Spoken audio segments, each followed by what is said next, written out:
So we have arrived at clay, which is it's possibly the biggest vein. And I think unlike Ames, which has been rewritten several times, I'm not really sure if clay has ever been rewritten. That it's, so it's kind of the jungle. And there's a lot of layers of old code in it. And there's a lot of vintages of documentation in the comments, some of which is grossly out of date. So you have to be very discerning when you're trying to figure out what on earth is going on with clay as things are explained to you. But it's fine. We make it work. It's at the end of the day, it's just another vein, even if it's the most Byzantine and gigantic of them all. The joke I made earlier was that all veins either need to strip themselves down so they look like Bane and Jail, and they're just these minimalist, pure implementations, or they need to beef themselves up until they look like clay, where they just do everything, and they have this far-ranging vision of what's taking place with this. Now, clay often gets described as Urbit's file system. And I think that claim needs some qualification, and I think it needs some, it does give us a good way to approach it, but I don't think it's really adequate to explain exactly what clay is supposed to be. And I think clay also has something of an identity crisis that makes it a little bit hard to reason about in terms of what it does and everything. So yeah, so at the top level, we say clay is a, it's Urbit's version controlled, referentially transparent, globally addressable file system that is persistent and typed. All right, so we need to qualify all these things. This will give us a starting point for delving into clay here. So version controlled means that clay, from a programmer standpoint, natively supports Git-like history. It means that every resource event, resource change event,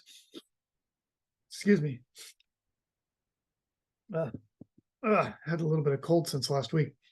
Every resource change event is checkpointed, and you have access to a history. You have the ability to branch desks and merge them with each other and do different kinds of descriptions. And so what we're going to call a desk or a particular continuity is a series of numbered commits, basically. And it's you can take a very Git-like approach to thinking about what's going on there. It's referentially transparent, and for clay, what this means is that a request must always yield the same results for all time. And the semi-exception to this is tombstoning, in which place it returns a special kind of response that says, I don't and will never have a response for you. But if a response is forthcoming, and of course, permissions and everything plays out the same way, but if a response is forthcoming, then that response is always and forever the same response. Now, this is different from Gall, right? So with Gall, we make a lot of, Gall kind of has this weird scry namespace wrapper where you're doing things that you call poke or peaks or scries, and you scry in, and by virtue of the fact that it has the date timestamp attached to it, we say, okay, well, this value is bound in the namespace by this date time value. But of course, things in Gall change very readily. just based on everything that happens in your state. And so we're kind of a little bit softer with it there, but clay provides a much harder reference surface to talk about here. I think the highest I've taken a fake Zod is probably into the 15 or 1600s on number of commits, which if you were using auto commit and it were saving and updating every time you change the file, like with a text editor, you'd probably much higher than that too, depending on how long you let that thing live. So that's referential transparency. Global addressability means that as part of the standard resource identifier, we include the ship and the time, which means that like a URL or a URI, uniform resource identifier, we are able to refer to anything arbitrarily in clay. It has to hew to the path syntax. And so, it has to be a valid not, and so forth. And then there's a certain order of everything that we looked at when we were looking at what scries looked like from AIM's perspective before. But barring that, we can refer to things however we want. And we have certain conventions around that make it easier, particularly in user space.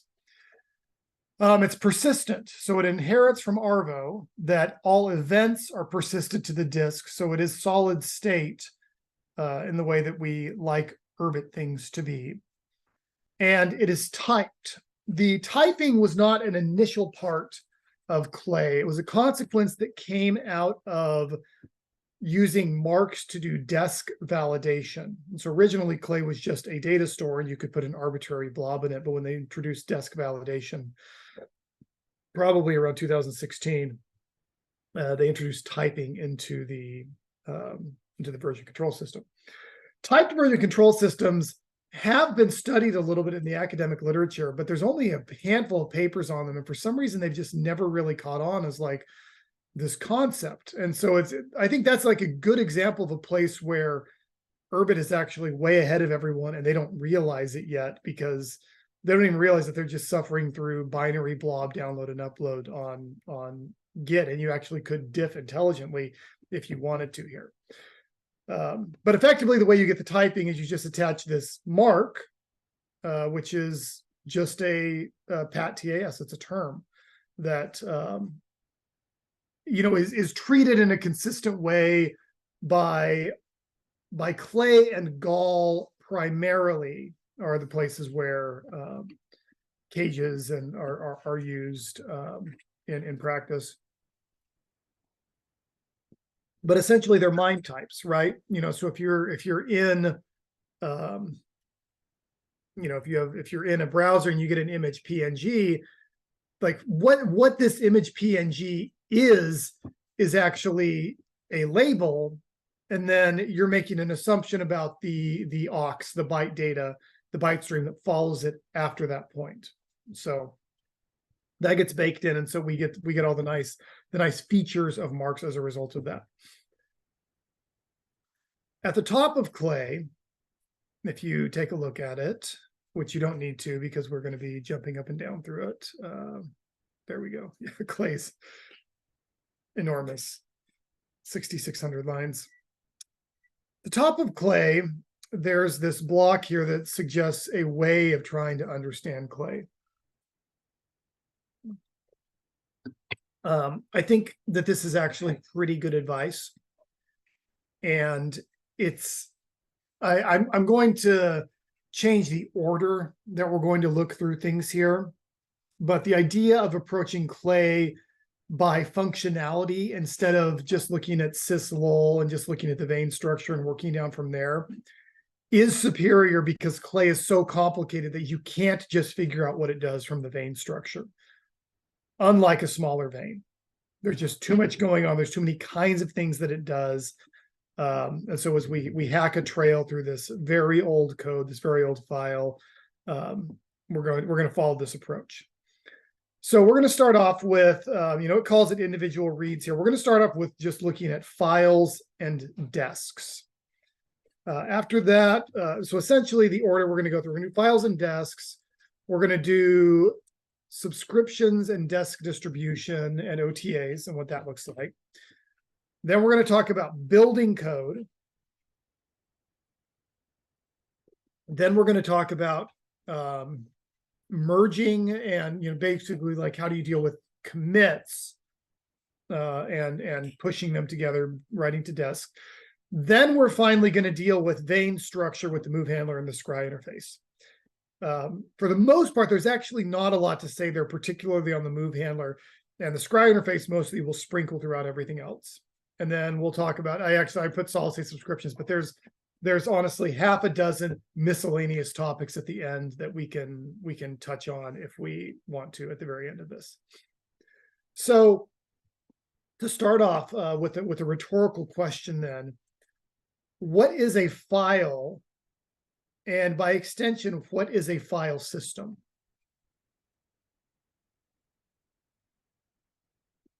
And as not Zoomers, I know that you know what a file is. You want us to guess, Neil? You said it was rhetorical. Did I say it was rhetorical? Yeah. Well, I meant not rhetorical. I see. How alarming. I'm going to say a file is just, in its most basic form, like a binary blob. And a file system is some way to organize all those binary blobs as independent entities. Yeah. Yeah, I think that's a good way to approach it, right? It's an abstraction that lets us talk about the fact that we have a sequence of bytes somewhere, right? We have a string of bytes, and we want to treat it as if it is a single resource. And we want to know as little as possible about the way it is actually implemented in hardware as we can. And that's what the file system is doing. The file system then is the abstraction that says, oh, we're not, you don't care if this is on a rotary disk or a magnetic tape or chiseled in blocks of stone. You don't care, aside from, lookup speeds. You just care that you can access this, and that in particular, you have some sort of principled way of referring to a resource and pulling it off. And most of the time, people have settled on the hierarchical system of folders, directories within directories that we call paths. I'm actually kind of curious about the history of that idea, and there have been attempts like WinFS to move away from it and explore other ways of tagging or having like everything buckets. One of the interesting things is when you want to back off to that level of abstraction, just like a lot of things are a command line, even if you don't think of them as a command line, a lot of things are a file system, even if you don't think of them as a file system, right? Tumblr is a file system. Like there's just a lot of ways in which you are accessing a series of resources that in reality are files that you need to abstract away. So, all right. So for I guess I better get a fake sod spun up here because we're gonna need it. We're gonna need to run some things here. For Clay, then, for Clay as a Urbit is a single level store. I've got another Zod running somewhere. Let me kill it. For Clay as a single level store, we can ignore things like file fragmentation, or for the most part, we can ignore things like endianness. We can just say, okay, there's a resource, and I want access to this resource. And the classical way of accessing these things is through a scry, an X scry. So we're reading into Clay. In this case, I have a file. I'm reading it through, it's going to be cast to the pat mark. And whatever I'm getting back here is being passed through the Hoon mark. Now, it would be nice, and there's actually there's a hint earlier on in as far back as 2016, Curtis had a piece talking about, wouldn't it be nice if we could just specify the mark instead of, like there's just a resource named GenCat, and the mark is completely superfluous to it. And when we provide the mark, that's what tells you what to cast it through.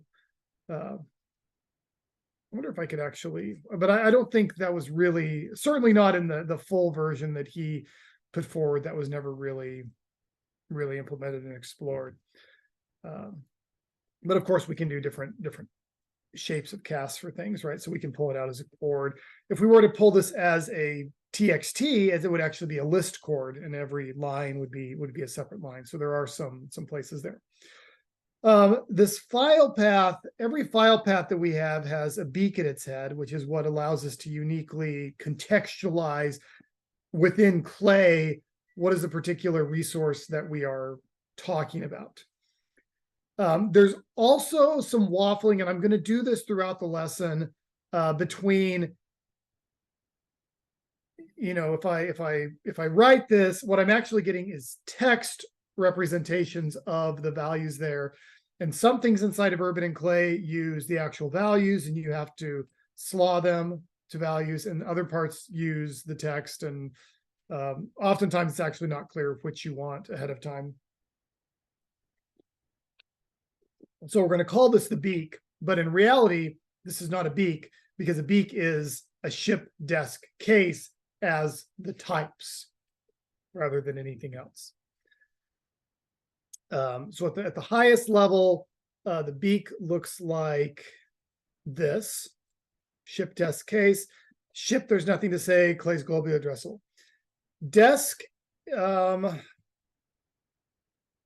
it's actually just a label, and then all the ramifications of it are things that we've drawn out and we've done because we can refer to it, but it's a label that is going to be used as a lookup, as an index to an organized collection of files with a common history. Shouldn't really be any surprise there. Like, you've used Urbit in various ways long enough that this is intuitive to you. Parts of desk structure are hard-coded into the system. They absolutely matter. So you have to have a MAR folder, because that is how you are going to load the file resources as nouns. And if you do not have anything in a FAS-MAR folder, you are incapable of loading any resources and validating resources on that desk. The others are pretty much all, to some extent, optional, in that you could imagine a desk that presents useful information without needing an app directory or a lib directory. In practice, you end up needing lib and serve pretty quick, because things in MAR call out to them. But the convention of using app, gen, TED is based on vein conventions for the most part. Actually, even sys is based on a vein convention, in that Clay looks at sys to decide how to build Hoon, Arvo, and that full part of the stack. So the most interesting of these then is the case. And we've sort of, I guess it's giving me a weird wraparound there.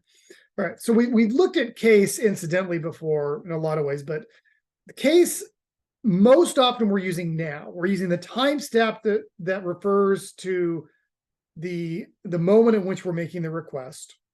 And Clay translates that to what is the most up-to-date eon, basically saying that its most fundamental representation is the PAT-UD sequence that it's building up. Labels are not really used much in Urbit today. They could be, you know, we could use that to target particular releases or whatever, but they're not really in there. And then the hashes were introduced for remote scry to make it easier to refer to particular components. Why we bother with the case? We need to talk about commits, because we go from single resources as files to commits to desks, and building up our mental model of what's going on here. So a commit refers to a particular revision. It's similar to what's meant by a commit in Git. So a Git style commit is there's some metadata and an object store of diffs. The metadata are things like the commit message, the identifying hash, author, like all that kind of junk. And then there's an object store associated, which actually has the diffs. For Urbit, a commit is going to look a little different. It's what's called a Yaki. There's a I'm not exactly sure if it's a metaphor because I can't really discern any pattern to it, but there's this whole bit of clay that is built around Japanese food, yaki and taco and some other things, taco being octopus. My kids love that one. Do you want to have Octopus Tuesday? And so there's just a lot of weird names in here as a result of that. But this is definitively what a commit is in clay. It's parents, and of course, somewhere way back in the beginning of everything, then there's empty parents because you're initializing. There's a map of paths to lobes, which are blob references. So we're going to have, we are living in a world where paths are simply handles by which we can refer to particular things, but have nothing to do with how they are represented, even logically within the system. They actually are just keys into an associative array, and that takes care of however they're stored. We have taco is also a hash, right? So that's your ID, right? Like what is my current ID, and then the date at which it corresponds to. And so a desk state is built on this, and a desk state is a DOM. And I am correct as of this writing on these names. The comments and I'm sure the near future history of clay, there's been a lot of flux in what things are named. And so you can go read old, it's like Hoon, in that if you go read things that are 5 years old, there's just going to be references to things that are just different names, like a span, what used to be called a span is now called a type, for instance. So this is a DOM, this is desk state. So these are the kinds of things we care about when we talk about a desk. So there's a version number that describes the latest point in your desk's history. There's a collection of version numbers that points to commit hashes, which let you arrive at the current state. There's a set of labels which point to eons, which are your case instances, your PAT-UD case, sequence numbers. We don't typically use those a lot, so they're there, but we don't use them. There's this interesting thing about tombstoning, where there's a tombstone policy and there's a default tombstone policy. We're going to talk about tombstoning much later and sort of how that fits in. There are a couple of caches to make it easier to work with things. One of them is the mime cache. This one is particularly used because when we are converting resources to and from the Unix file system, when we mount, we end up having to do this often, but without changes made to the system. So it just maintains a cache because those nouns don't actually change shape.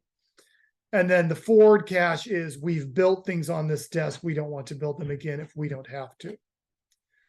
Then there is a collection of commits which have not yet been applied in a build. This is like in a system upgrade.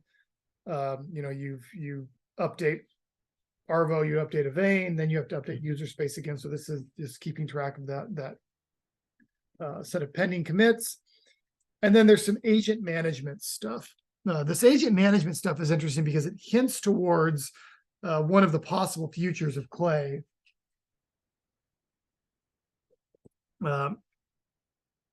Which has to do with dog, are you stinky? I think you're stinky. This dog likes to roll in things. One of the possible futures of clay would be to merge gall and clay. And then all of your agent and user space management would be living in the same agent at the same place. We'll go into that a little bit more at the very end. Yeah, so that's desk state. That's what a desk is. It's a history of commits. And so by knowing your current ID, knowing your history of IDs, your eons, then you're able to refer to anything in your past history and look it up. You'll notice that, right, it's not even a list. It's just because you know you have a set of sequential numbers, you can look up any past history of these references. And then Clay manages this, but you know, there's another implication too, which is that because we're just doing these things by hashing and having references and everything, you can actually share resources. I mean, there's like noun deduplication, but you know, you can share resources across desks, even though the desks have their own independent identities and ways of working with things.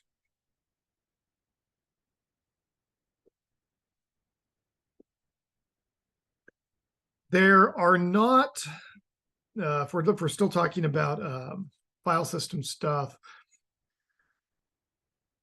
as far as GIFs and notes go, a writ is a response, you know, things that we are seeing.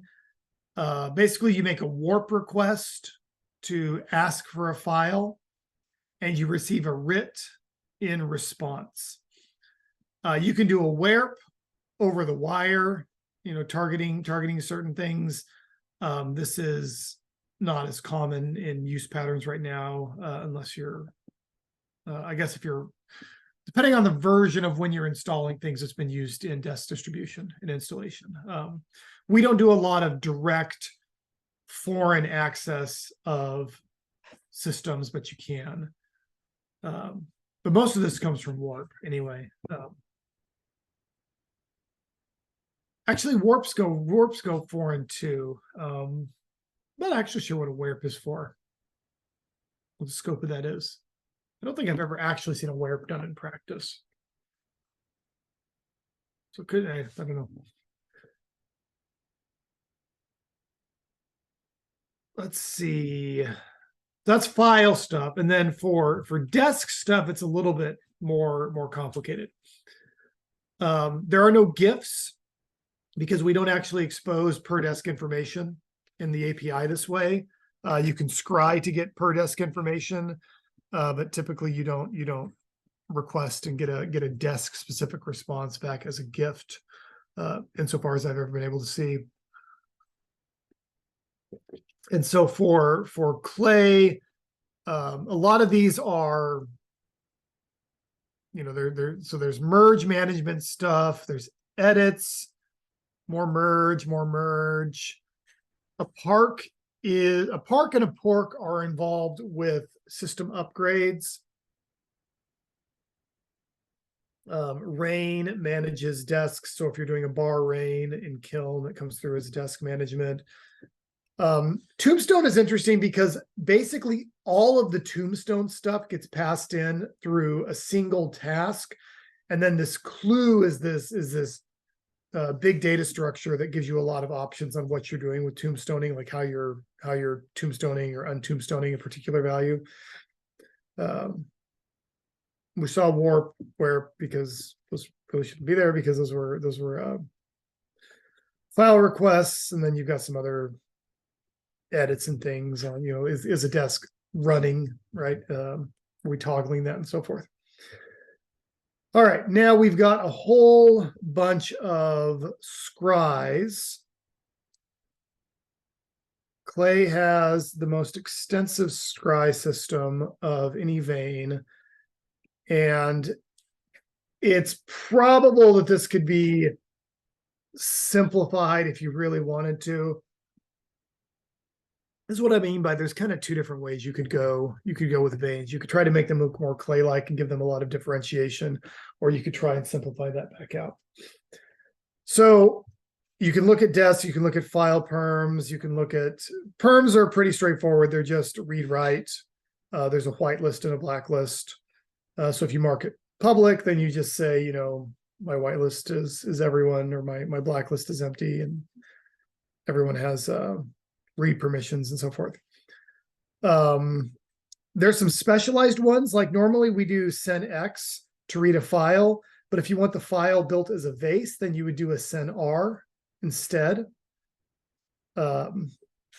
Existence checks, desk state is kind of an interesting one. Does a whole day dump of what's involved with desk state,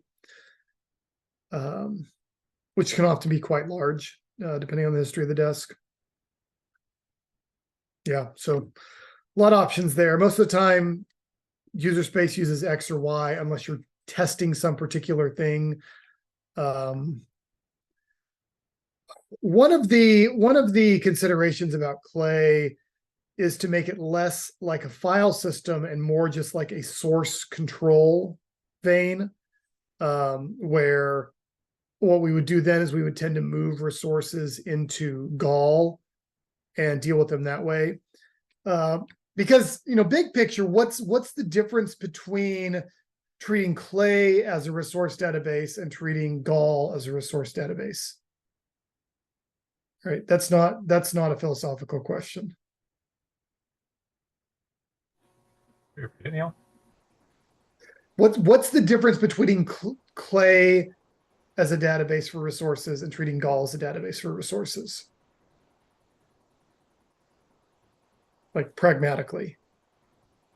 Well, it feels like Clay is closer to the actual source and can version them. I mean, that's the most obvious difference to me.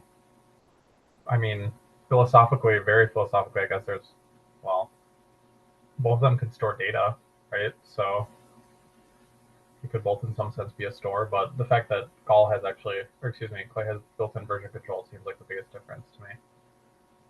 Yeah, so it seems like you could tighten up the way that Gall thinks about versioning if you wanted to do that. I mean, and I guess going down the shrub scry maximalism path does this to some extent, where whenever you expose values, you must bind them into the scry namespace, which gives them a persistence and a lifetime. Excuse me. Yeah. So it's a thing to think about with this. One of the big things that Clay gives you is because it has this notion of commit, you have an explicit history for every resource, right? Like where every resource came from, how it evolved. You can access prior versions of it. And we don't really think about it in the same way, from the Clay perspective. If we wanted to access resources serially, there are simply version numbers, and we're ticking down the sequence number and grabbing those things. In a sense, they could be completely independent values. They're not related in a commit history kind of sense, the way that Clay thinks of that world. Subscriptions and desk distribution. So a desk can subscribe to another desk, in particular a remote desk, as its upstream. And what this means is that any changes on the remote get propagated automatically to its subscribers. Apps are typically distributed this way. The alternative being installation from source, right? Like those are the two ways we have to do it. And of course, before October of 2021, it was all installation from source. That's all you could do if you wanted to install multiple things. But what the subscription means is that the upstream sponsor maintains a list of requested downstream sponsees in its Kicks.dojo state. There's I don't know if I posted the dojo structure. I don't think I did. It's different than the dojo agent. There's a dojo structure. It's probably in LOL. No, here it is. Okay. Yeah, so your domestic desk state means you know about your subscribers, you have a DOM, you have your perms at a per path level, and everything. And we can look at this with a CX scry. So the other weird thing about Clay is that X is to read file, but if you pass it a what's called a buck scry, which means it has an empty middle value and then some sort of label, you can ask Clay for system information about something. And so you end up saying, well, I want to know about all my subscribers for base. I make a scry that looks like this, and then it tells me whatever I know about all the subscriptions that exist for my current thing. So right now I have a next, someone is subscribed at my Zod. So my local Zod is subscribed at my docket. Something subscribed at test, something subscribed at test lib, and just watching those values there. And if I were doing this on a remote ship instead of a fake ship, I would see a lot more from that there.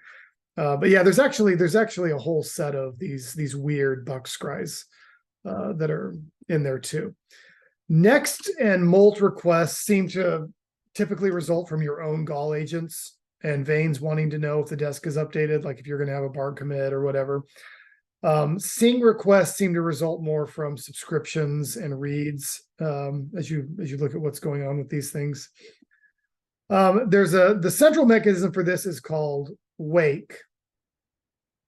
And this is what responds to subscription. So wake has no arguments. It just means that every subscription response occurs when something in Clay's state has changed.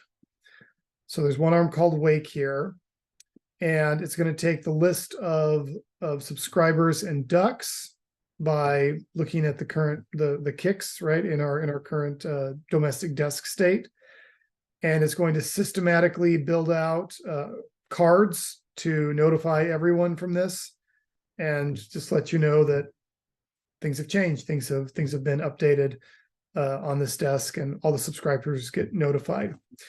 Wake gets called oh yeah, it actually gets called through the bat stuff, which wraps it. But yeah, so Vega's your update, your upgrade notification. That's Bane stuff. That's a different wake. Yeah, when you get a Bane wake, call wake to check and see if you've had any updates and so forth. So that's what actually triggers desk distribution. And when we talk about merges, we'll get into what happens. Okay, now you've received software updates, what changes as a result of that. Before we do that, let's look at OTAs. Like, what is actually involved in an OTA? All right. OTAs are slightly more complicated for two reasons. One is because the first action is the sponsor needs to sync, sponsoring ship needs to sync her base desk to kids. All right, so this is going to be a merge task. This is going to be part of your homework this time, is actually to simulate OTAs locally. So you're going to sync the base desk to your kids desk. Why do you have a separate kids desk? Why from a systems engineering standpoint do you want that?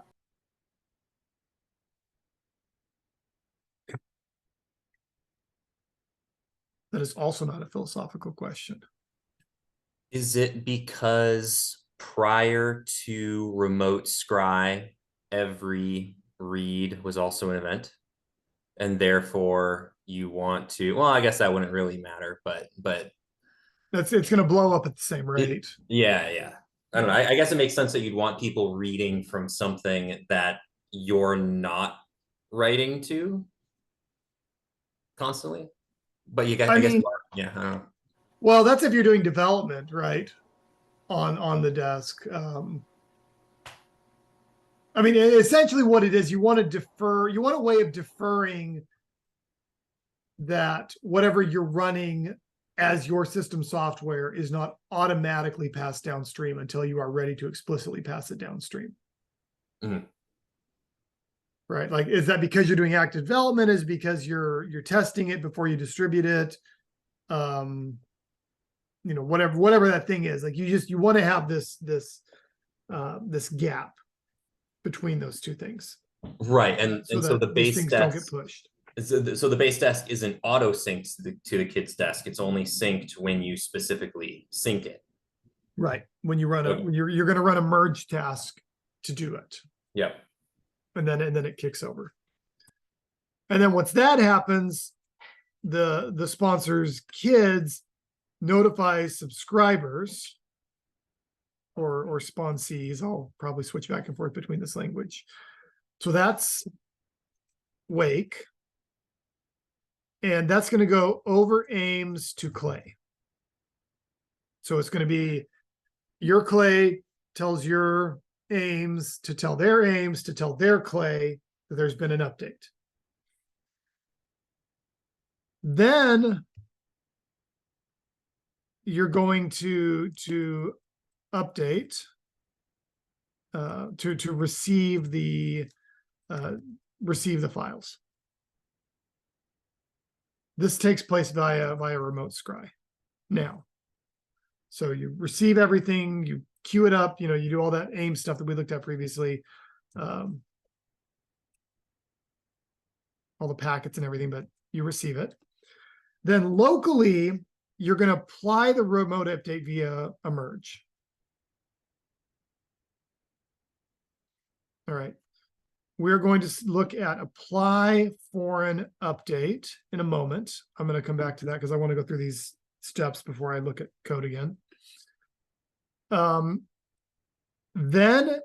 if system update, then handle as we talked about in CA4, right? When we talked about like booting and larval arvo and system updates and everything.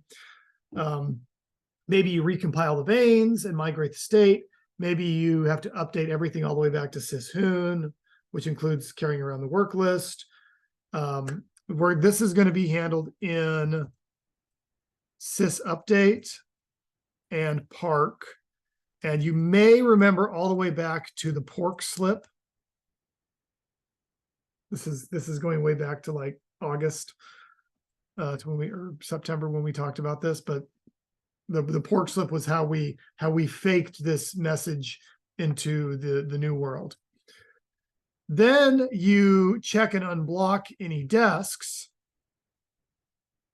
This is Goad and Wick. We'll look at those. Then you propagate OTA to kids and thenceforth. My understanding is that with moons, you're generally just your kids is subscribed to your own base, and it just everything passes on there. I'm not actually sure what causes that. Like that seems to be the default, that your kids is subscribed to your base when you have it. But I don't know the details of that actually. And then when desk state is requested through CZ or CX, buck scries, then you calculate and produce hash, etc., like whatever you need to do. So that's. So we want to look at all of those pieces here. So first, let's look at apply foreign update. All right. So here's apply foreign update. What it's actually going to do is nut and hut are the two mainly interesting ones here. And this is basically, we have a set of commits that we are running through. We're going to turn over this, and we're going to build a list. We're going to turn over the commit hash commit pairs, and we're just going to produce a list of here's all the commits. And then hut is going to run this uni. Uni is a union of maps, and so this is basically deduplicating entries here. So you might receive commits more than once. You built it, whatever. Maybe you already have some of the commits, whatever. You're going to deduplicate, and then you're going to apply these going on down. And then you just try to build, do I have sequentially, do I have the values that I expect to be here and nothing's missing? And then based on the type of, what is the mini here doing? I think the mini is just that we have a set of, let me find mini again. Oh, mini is a range of values here. Okay. So mini is the range that you're updating to. And then you run through and parse each one of those, which we're going to build and then we're going to throw into a bet. That's the logic. We're going to see more of the specific implementation as we look at now. When we look at merges, we'll be able to get deeper into what are the actual mechanics of a merge. So next, let's look at. So that's apply for an update. We get the set of commits, we deduplicate them, we get ready to apply them. Then we're going to go to, let's go to sys update.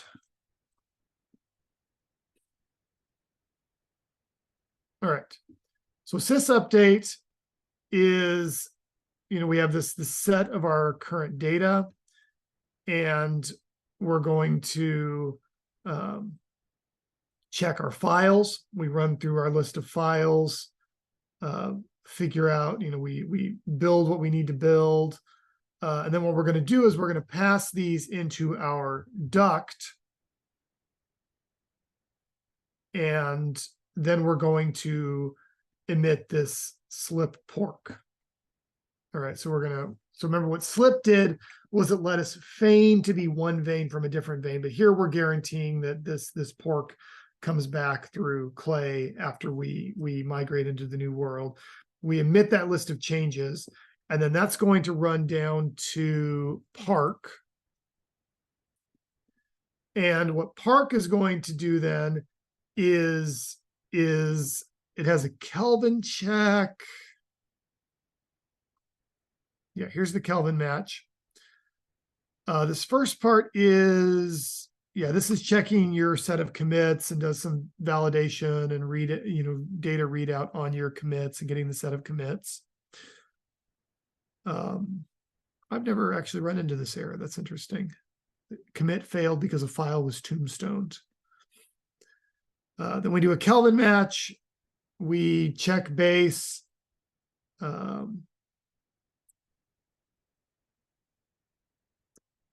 And then we go ahead and pull the particular, whatever particular eon. So eon to Yaki. This is the translation from I have a number of an update, and I'd like to get the actual commit and information that this corresponds to. Run through that information, keep track of my deletions, my changes. Then I'm going to pass it down, and I'm going to actually build everything. And yeah, there's some cache stuff, clearing caches. Anything notable to check here?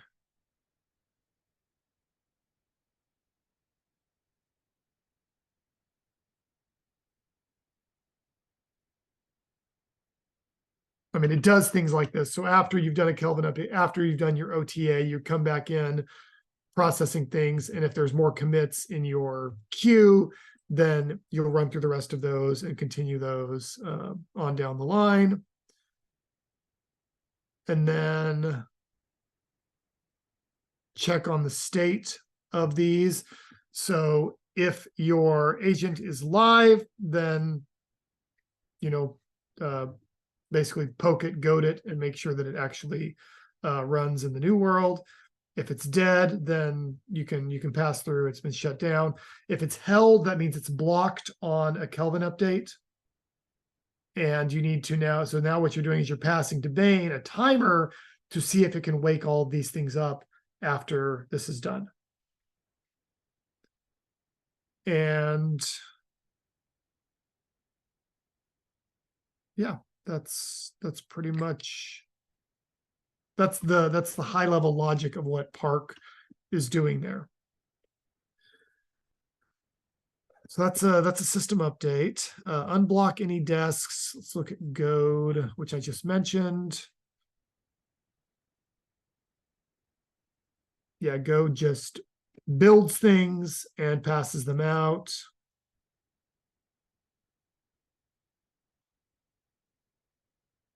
Yeah, two Goads. I don't know when the two of them are called. One of them, this must be, this is in lines 4600. Okay, this is the user space agent engine LU, which we haven't talked about yet. And then this is just the generic Goad on the outside. Yeah, this is the desk stuff. So there's a desk Goad, which means trigger all of your tell it to build all of the agents on a particular desk. And then there's a user space Goad, which says we're going to check the docket file. We're going to run, we're going to turn on, we're going to build and turn on every agent in this, and we're going to pass that all over to Gall now as here are live agents. And this is done in Clay because Clay is Clay's the build name. This is where we're actually putting these things together. Yeah, there's I have a your quick question on that, Neil. there's your desk Don't mind. build. Yeah, go ahead. Isn't Docket like a specifically is that like a built-in? Because I know for all my desks I have to like copy it over from the Talon files. Like, does Clay know about Docket? Clay does not know about Docket. It knows about desk build.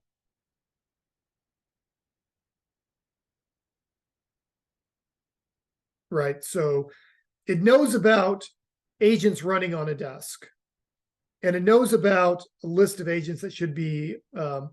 I think the way it's treated now is that an agent is not permitted to run on a desk unless it is in the desk bill file. That hasn't always been the case, but I think that's currently the run logic for it.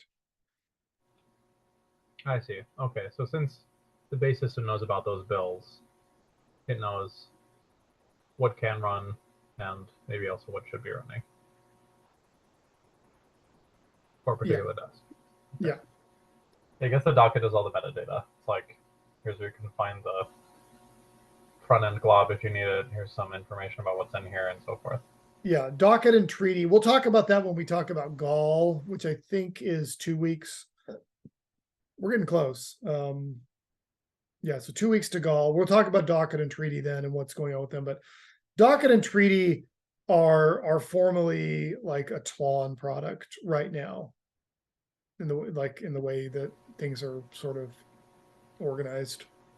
Right. Like I always have to go in my all my setup instructions have that in there to get the Talon desk to get those. So you were talking about docket, I was just a little surprised. But yeah, okay, so it's like I may have mentioned docket, but I meant desk bill. Okay. So the desk bill is the thing that's the like system independent thing that just says here are the agents associated with this desk. Yes. Okay. All right. Thank you. And I mean, it's system independent. I mean, it's a Gall convention, right? So you can imagine if we did a different user space paradigm down the road. And I mean, you could think of Con as a different user space paradigm. Then, like it doesn't behave the same way as what you get here. So, that's our build. Oh, let me see if Wick had anything. I called that out. What was Wick?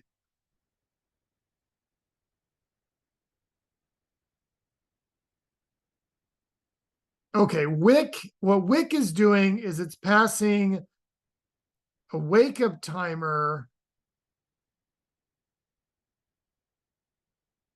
that tells it to apply what's waiting on base. So this is when you bar bump, this is what it hits.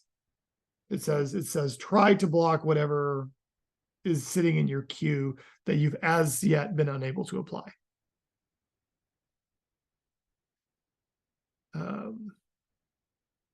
Okay, I think those are fairly straightforward, except I would like to look at VATs because this is a brief segue into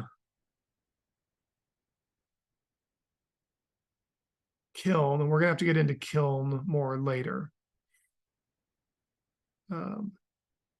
Yeah, right. So you run VATs. What it's going to do is it's going to run. There's a report VATs function in Hood. So we kick over to Sir Hood, and we find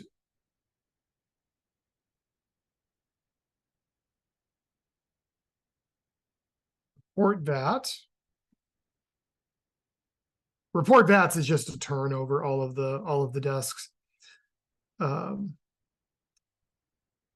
then report VAT is, we're going to do a certain set of scries explicitly, CW, CZ, CU, CX out of clay, and then pass these values back out to you. And this is how we're building that table and outputting that information. So it actually doesn't get into Kiln, it just gets into Hood. To take a look at that. We will get into Kiln. So yeah, I mean, it's neat. You can see how things are actually built. Man, this is some old style syntax. I haven't seen the FAS used that way in a long time. Okay. So now we can look at merges. So now we've seen files, we've seen desks, we've seen subscriptions. Now we're going to look at merges. So if a commit is a set of changes to be made to a desk that should result in a new desk state. So since desks are fundamentally a collection of path addressed resources, this is really functionally similar to a Git style version control system. So what we need to be able to do is we need to be able to produce commits or Yakis and apply them. That's a merge.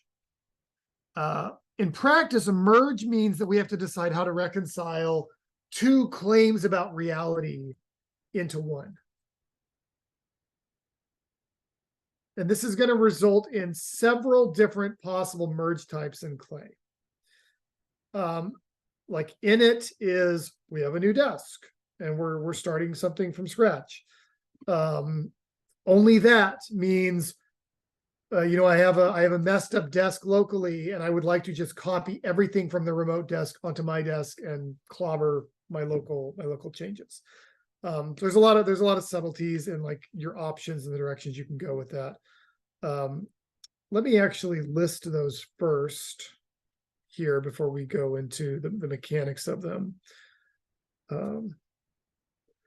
So right now, this is the set of ways you can merge things in clay.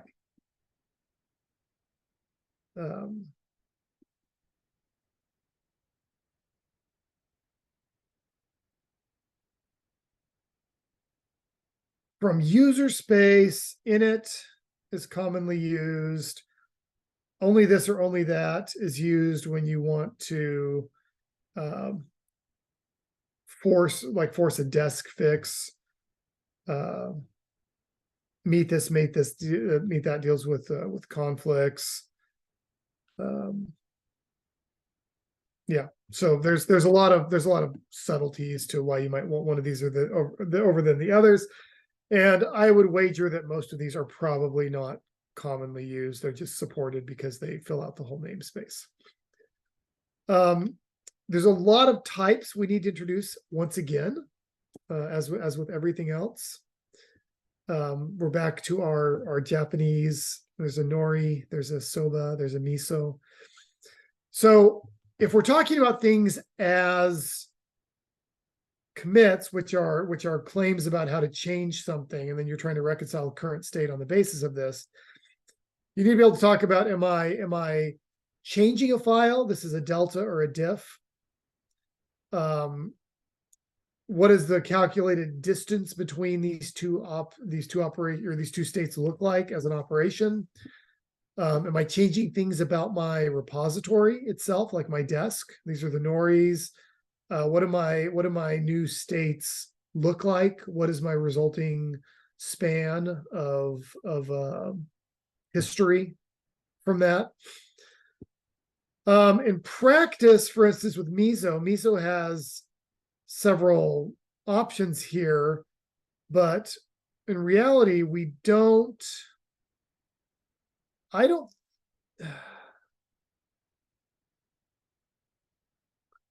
I think we may not do either of these right now. I think we may only insert where insert means that we're overriding the entire file. We don't actually do file diffs in contemporary Clay. It's been in place in the past. They ultimately decided it was simpler to just blast the old file and upload the entire new file every time for the size of kilobytes of files that we're moving at a time. So in practice, we only use like del and insert, I think, for these two, and none of the rest do we actually worry about. But there, as with other parts of Clay that we'll get to at the end, there's a lot of potential operations and making sure that you cover every case, even if you don't actually use it in practice, that goes on with this. The operations that we need to be able to support to define a merge mean we have to be able to read the current state, and we need to be able to read particular versions and produce those. Those take place. There's a couple different places we could enter into this. Let's actually start with the scry arm. All right, so if you scry in Clay, it has this big dispatcher. These are all the buck scries. We can skip all those for now. Where's my...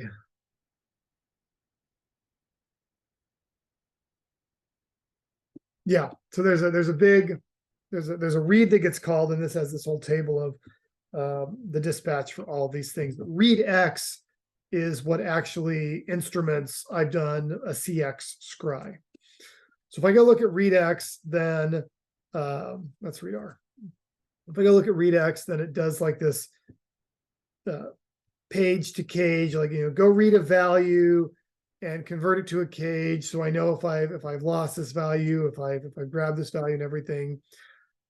You follow this logic through, and you end up using two functions farther down the road.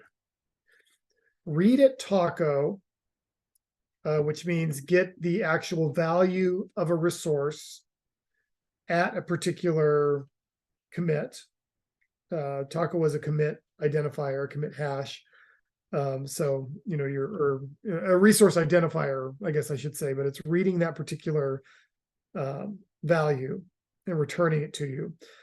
So in practice, what this means is you have to do some lookups and some double checks and everything. But what you're doing is you're grabbing this out of the databases that are instrumenting your domestic desk state ultimately, and then passing those back out. The other one is ver.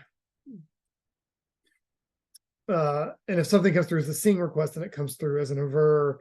And this is doing, there's your read at taco. So it ends up being a wrapper for read at taco to pull whatever my timestamped request for a particular resource is and looks like. So I have the ability to read a commit and get the values in Clay at a particular commit. Then I'm going to use my merge logic to decide how to reconcile those.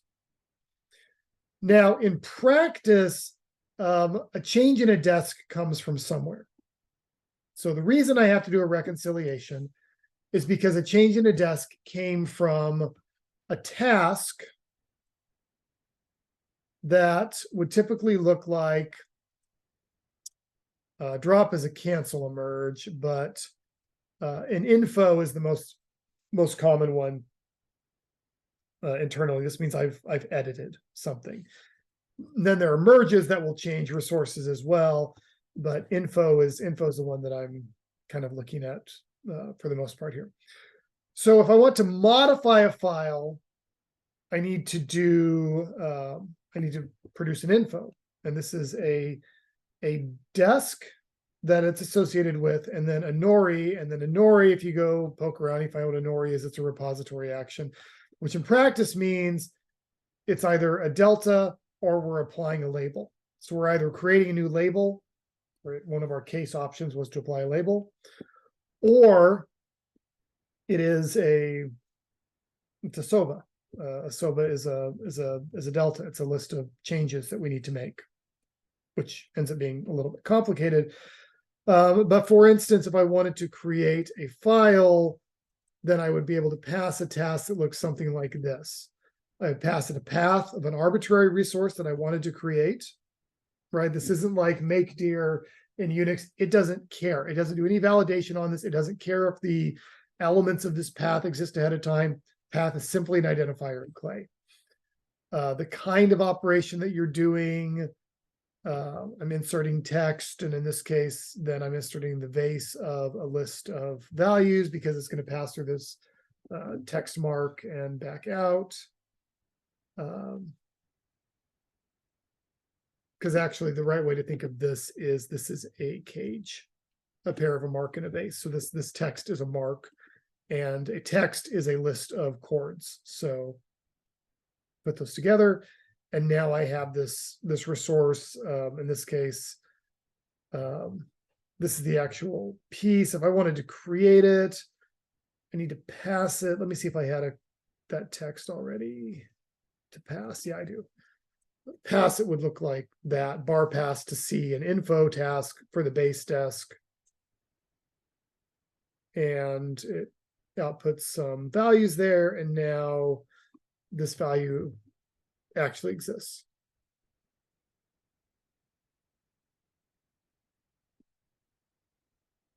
Yep, so that read. So ultimately what you're doing, you're just directly creating these and inserting them as repository actions. So this means that if you are in user space and you want to create files in Clay, if you want to read files in Clay, you're either going to do a scry or a sing, depending on if you want a pub sub or if you want to just get the value back out. Or I guess it was a warp. And if you want to create files, then you're going to do an info task. If I recall correctly, into resulted from the Unix updates. I'm looking for, there's an info, which is an internal edit, and into is an external edit. And I think into resulted, they're basically the same sort of idea, but I think into resulted from a Unix side commit. And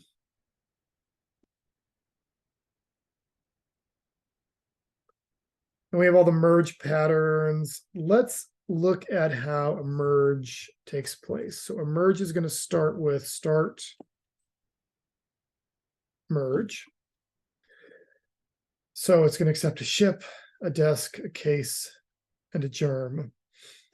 And it's going to emit a warp request to fetch the desk. Maybe the desk is local, maybe it's not, but I'm requesting this, and I'm going to pass this back along a merge wire.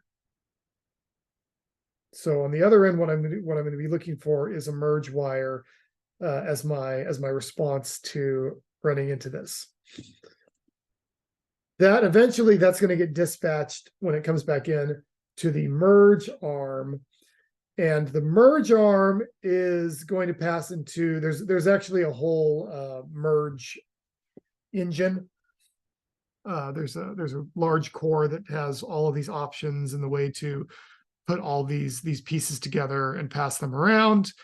But once you've checked that these things exist and I have all these values and I can actually put them together, then I'm going to run this into my merge helper, parse out my results based on whether or not I succeeded, and then if I need to, pass to park, because I need, if I need to update, then I need to update. So that's what I would check at that point. Merge helper ultimately dispatches to merge by germ. And so the germ was the technique, right? Like the way that we're going to put these things together. If it's an only this, we check to see, yeah, let's find only, okay, so here's an only, let's actually look at only that. All right, so here's our only that. It's not terribly long. So what this one is doing is checking whether or not the commits are the same. So 2531 is just doing a knock quality of the two sets. Otherwise, we have to create a set of commits, new commits, that have the data from the remote plus the current parents. That's the way it's going to build it. So it's going to build that list. And then that is going to get passed back out as a unit merge result. And then that merge result goes back to that merge, what was that, merge helper? Helper. So you're going to get that merge result back, and then you're going to pass that back up into merge, and it's actually going to dispatch it to Park and do whatever system changes it needs to at that point. So in practice, all of the merge by germ stuff is where everything gets passed through, and it's simply looking at what are the commits I know about, and what's my rule for how do I put these commits together. It's like almost disgustingly simple. Just building a rule for here's a set of commits, and apply this rule in a principled way over the set of commits and produce the new set of commits and deal with it. You know, in this case, like override conflicts, don't worry about conflicts and so forth.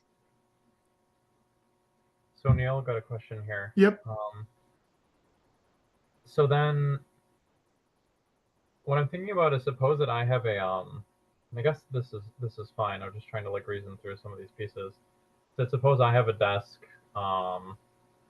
A that I'm subscribed to somebody on somebody else's ship, and I apply a whole bunch of local changes, and they submit an update to that affects the same set of files or some subset of that same set of files. Yeah. Like zeroing in on one set of files, like it's easy sort of to tell. Like I guess the first question that I would have is that, like, suppose I have 10 local commits on that file, and the remote only has like 2 on that file.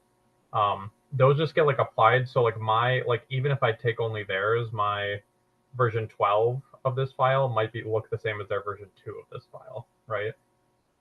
Like there's no like reconciliation that happens there where like I'm somehow on a branch that's like I'm thinking about this kind of like in a Git way, where like there might be a branch of that where like, okay, we'll just zoom back to version 2 of theirs, and we have like our own separate branch that's sort of like orphaned as a result of this. Like it's basically what I'm asking is that, like, suppose if we have 2 commits coming in and we're just taking theirs, we'll just apply those on top of our existing set of like commits. It's like a linear history, right? Well, what's part of the gosh, I should leave this here and come around. So if we look at like what's a Yaki, let's go back up to a Yaki. Right? There's a date as part of it, and there's a set of parents. Yeah. So between parents and date, you can reconcile that there's a linear history that gets you to a certain point. Right? Like it's agnostic about contents in the sense that it's not resolving what the actual content of these values is. It is simply presenting you with, here are the commits in whatever order they need to be applied. And you can end up with conflicts, right? Like there is a conflict list here. Mm-hmm. Like I'm sure you can construct pathological cases that require you to force some kind of merge, probably a lossy merge. Mm-hmm. Like meld does an interesting one. Let me see if I can find meld really quick. Meld is your force merge.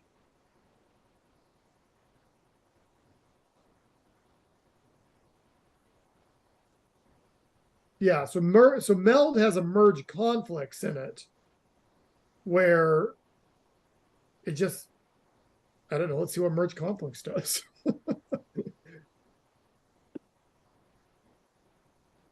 Yeah, it forces some kind of merge over the diffs in a file. But so even though there can be a set of parents, like a list of them, I guess what I'm trying to, or like the core question I'm trying to get at is like the version history. Like I understand the model that Git uses. Is Clay very similar, or like when we do have the situation where we have multiple parents, like are those version tags like kept around after the merge occurs, or do we just have a linear history locally?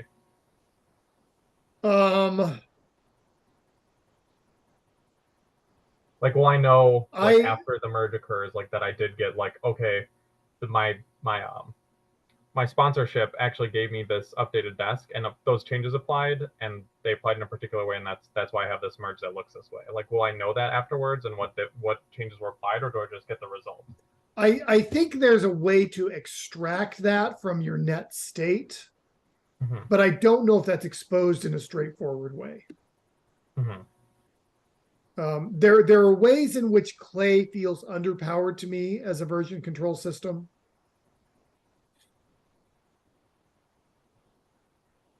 So I'm not surprised that we can ask a question that seems like, oh, I don't know. But like fundamentally, is that the history is linear, right? Yes. So that being the case, we can have these like intermediate diffs where we might apply some remote changes, and I might have some information about where that remote stuff came from, but we don't have like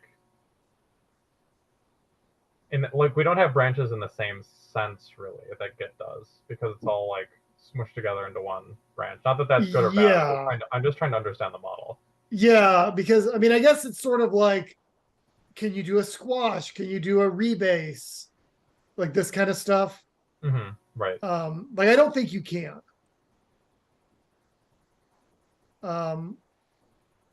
Like I don't think like this sort of has like a rebase style rewrite history or produce a net diff Mm-hmm. across a bunch of commits. Like it simply has commits. It doesn't have a way of flattening commits. Mm-hmm. And so I think the kind of thing you're asking is like you're not going to lose information in the sense that it is deterministic and you do have access to things that have taken place in the past, but Mm-hmm. it doesn't mean that there's a straightforward way to access all of the information. I see. And there may be something buried in the Clay scries that actually makes it feasible. Yeah, I guess the main thing I would be wondering about is that like, so if I do get like a merge that happens, can I at least like recover like how it was reconciled? So I have maybe two more commits that Well, have. you always specify every time you do a merge, you have to specify. Well, there's a default. It's whatever, there's whatever the default on the merge set is, which I guess is the last one, which would be meet that, which is hers if conflict. Mm. So that's going to be your default, is if you have a conflict and you didn't specify anything else, if there's a conflicting file, it's going to take their version. Or if there's a conflicting commit, it's going to take their version. And since commits are currently entire files rather than diffs, it's going to take their version. Mm-hmm. But like, supposing that changed, like suppose that they made a different merge strategy, or there's maybe a different merge strategy that they use going forward, like would it be possible for me to recover, understand, like, hey, at this point, looks like I got an update from Zod, and I had some local files, maybe I made some changes or something like that, and those got over it, and it's like, oh, here's where that happened, and like reasoning about that, or like being able to inspect that. Maybe it's just a matter of like, I guess, a Yeah, I don't two-part know if question on there like is, if it's because either only exposed or go ahead. only the parents are stored, right? Not the method by which the parents were reconciled. I see. But I guess we would at least have that tag. We could say like, oh, hey, like in the sort of globally referentially transparent namespace, we would be at least able to recover like here's the Zod commit that got merged into my commit, and I can look at both of those, right? Mhm. And then in some sense reason about how they may have been merged, even if that's not documented explicitly. Yeah. Okay. Well, That's a I'm good just trying question. to. I don't know. Yeah. I mean, just trying to think through some of these, like how it works with like a linear history and so forth, and like the different, because I used SVN way back in the day, and Git is its own very different model, and this is its own I sort of remember thing SVN. on its own thing unto itself. So just trying to understand all sorts of bits and pieces. Thank you.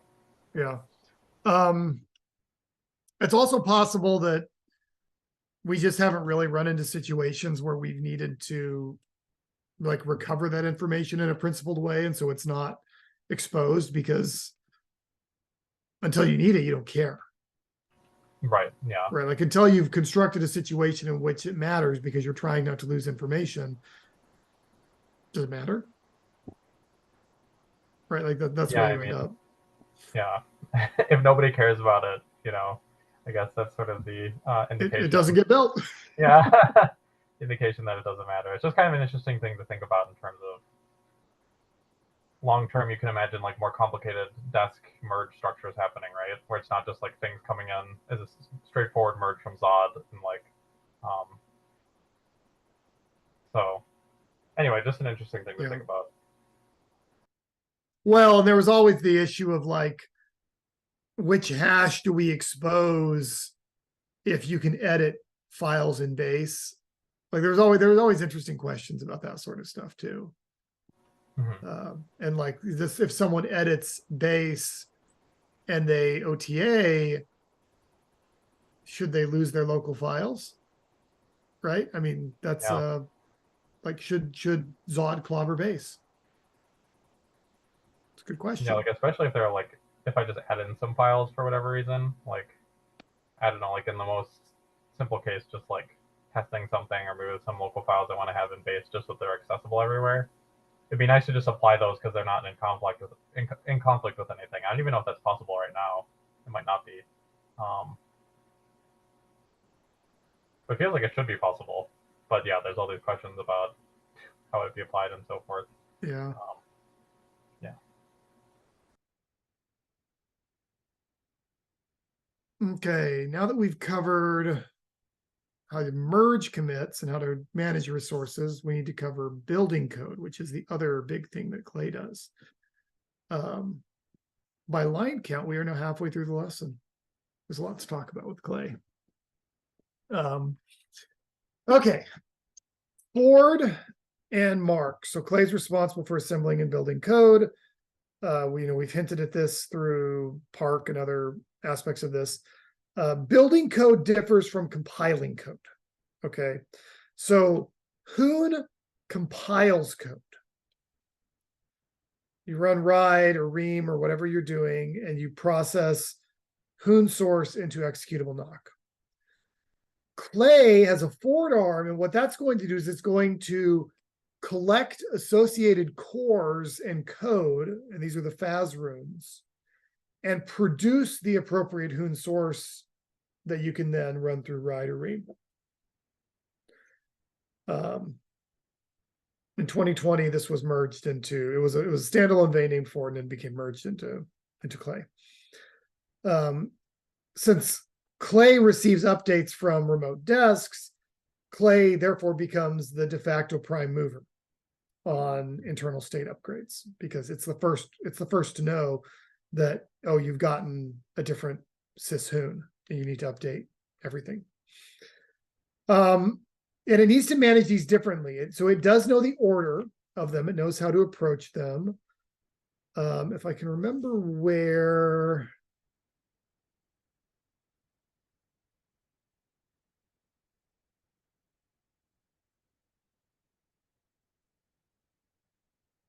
This maybe.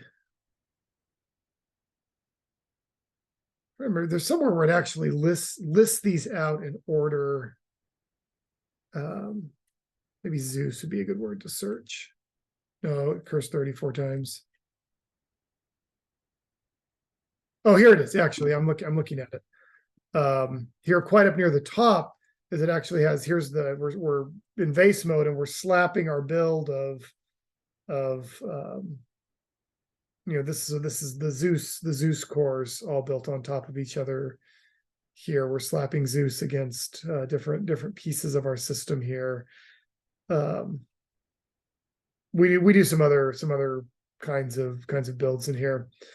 Anyway, Hoon is stateless, doesn't have any state to manage, doesn't have any state to update. So when it updates, it just passes a work list forward.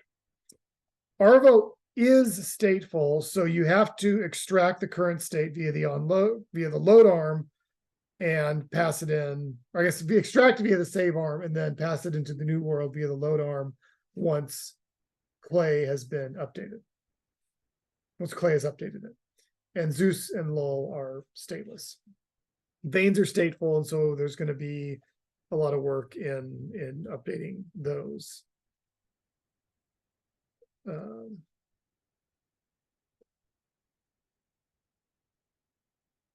Yeah, I think all this ends up down in Park ultimately.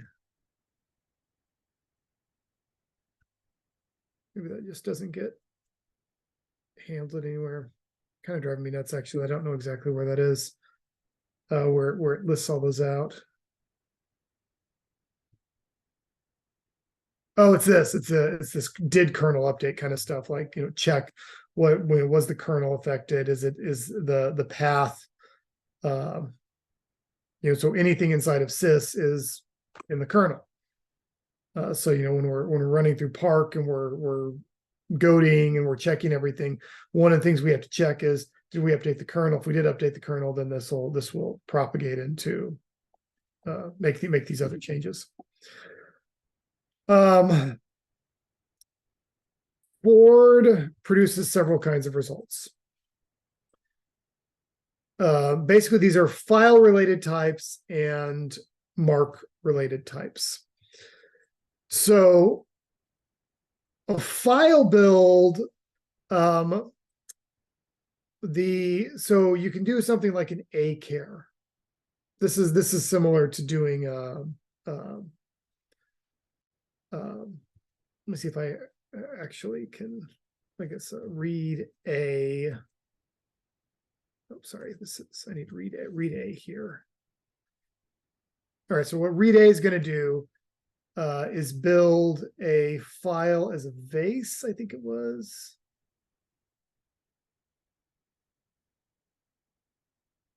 I ought to have this as a list somewhere here.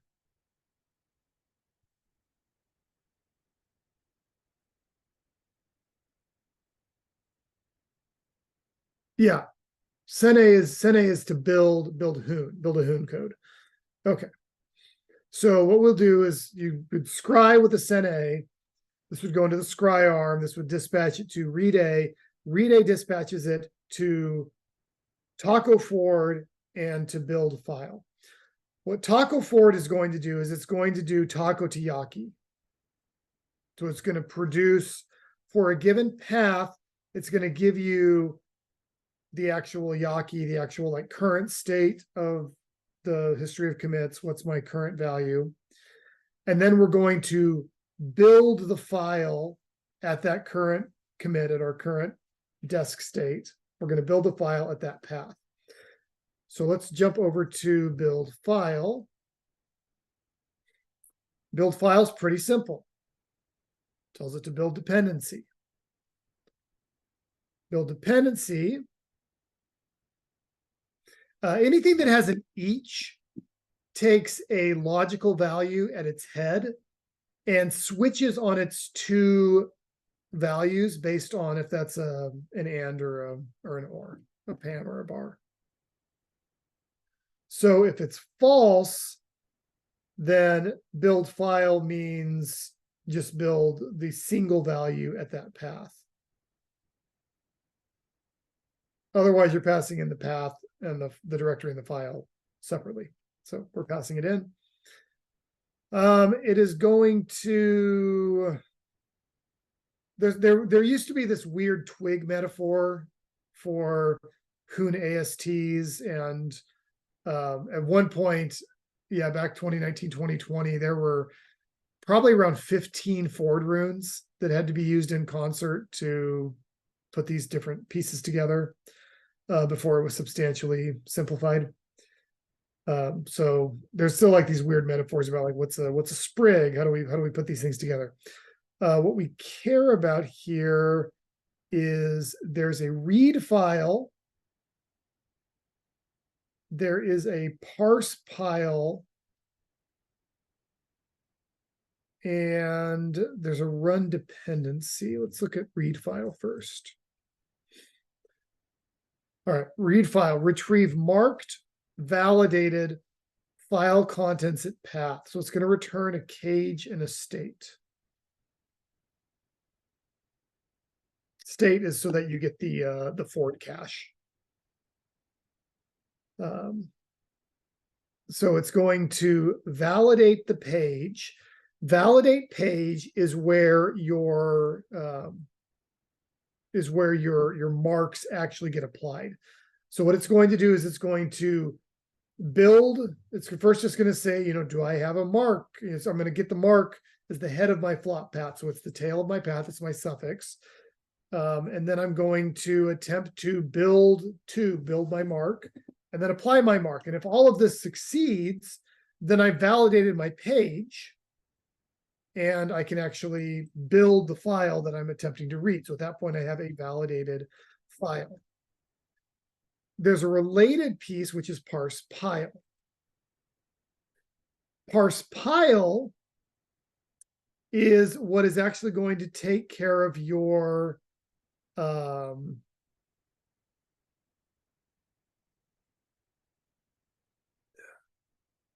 it gets pile rule first. Okay, yeah.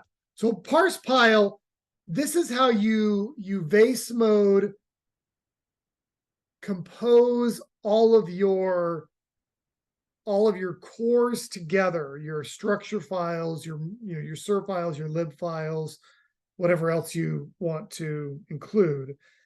You're going to compose all of these together in vase mode ultimately, but you have to parse the file and pile rule. The first thing you're going to do is pile rule, and you'll notice that this is a parser here, right? We're passing it a nail, start at 1-1 and read forward. Pile rule is where we're actually we're parsing the faz value. So like there's a faz what? Well, faz what doesn't do anything anymore, right? It pins a Kelvin version, but it's ignored. So we parse it, we throw it away. And then we parse down from there. So we parse a faz hep, our SIR files. And then so we parse the first part, and then we pass it to another rule that parses the name. And so we're gonna be getting this back out as a list of tots, whatever a tot is. Tot is either the path to build or it's either a path to build or it's already built. It's one or the other. Then you're going to parse your faz less, then you're going to parse your faz tiz, then you're going to parse your faz sig. Incidentally, because these are all plugged together, this is why the order matters when you put together a forward file, or when you put together a file, because they're parsed in order. It's not round robin. It parses each one of them. So it passes all the faz heps, all the faz lesses, all the faz tiz, all the faz sigs, all the faz sens, all the faz bucks, all the way down to all the faz tars. And once it's parsed all of those, then you can parse the rest of your system, which means in practice, what you do is you read it all off, and then you're gonna compose it all together with a tiz sig, and you're gonna run this through Vang. Remember what Vang is? What is Vang?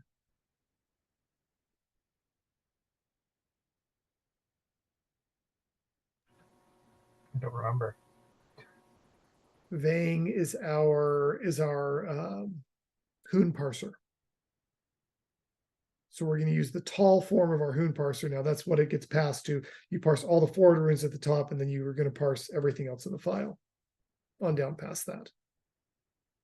Is the way that that's built. And somewhere this gets kicked around and does some slap slop logic to compose these things together. It parses the pile of these things first. And then I think maybe it operates on the pile. Pile must be in lull. Another question for you here, Neil. Yep. Why do you do this all in base mode? Yeah, here we go. Yeah, so a pile is a list of lists of things, and then what we'll do is we'll process it. Yeah, okay, so a tot is as yet unprocessed. So that's our pile. That's our tot. And then we are going to go to, okay, so yeah, so now you say, so why do we do this all in base mode? We do this in base mode because we're building a core and another core. And to evaluate this, we have to merge the types. We have to merge their subject. So we're going to slap them together.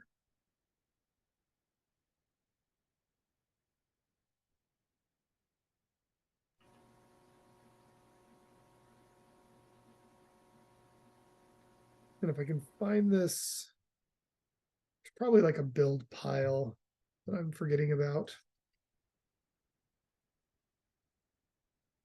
There's parse pile, which gives you a pile. And then you run prelude.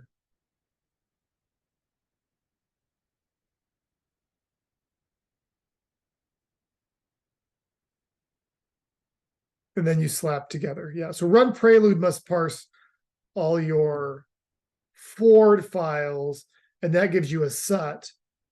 Yes. And then you get the rest of the Hoon from your pile, which is the contents of that. And then you slap that together, which gives you your vase. And then you can pass this back out, having built the dependency correctly.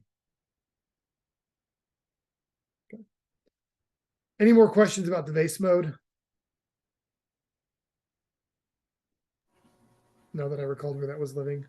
Is this just like, yeah, just a follow-up question on that is like, is that so like Hoon can do all the proper type checking that it needs to? Like, does it need to know that like this? Because the things that we're slapping together are all these various files, right? Like you have your SIR files, your lib files, whatever. And so you have vases of those to know, like, okay, here's a core that looks like this or whatever. And so when you ultimately merge all those things together, you need to know, here's what the shape of this thing is, so you can validate that it's being slotted into the right place, right? Is that why you need to do that? Well, okay, so an example is you import a library or a structure file, and then you have a name, a face in your Hoon that refers to it. Mm-hmm. Right? So you can write an AST that refers to it all day long, Mm-hmm. but you can't resolve it unless you can evaluate it against a subject that has it in the subject. Mm-hmm. I see. And the way Hoon builds that is base mode. I see. Okay.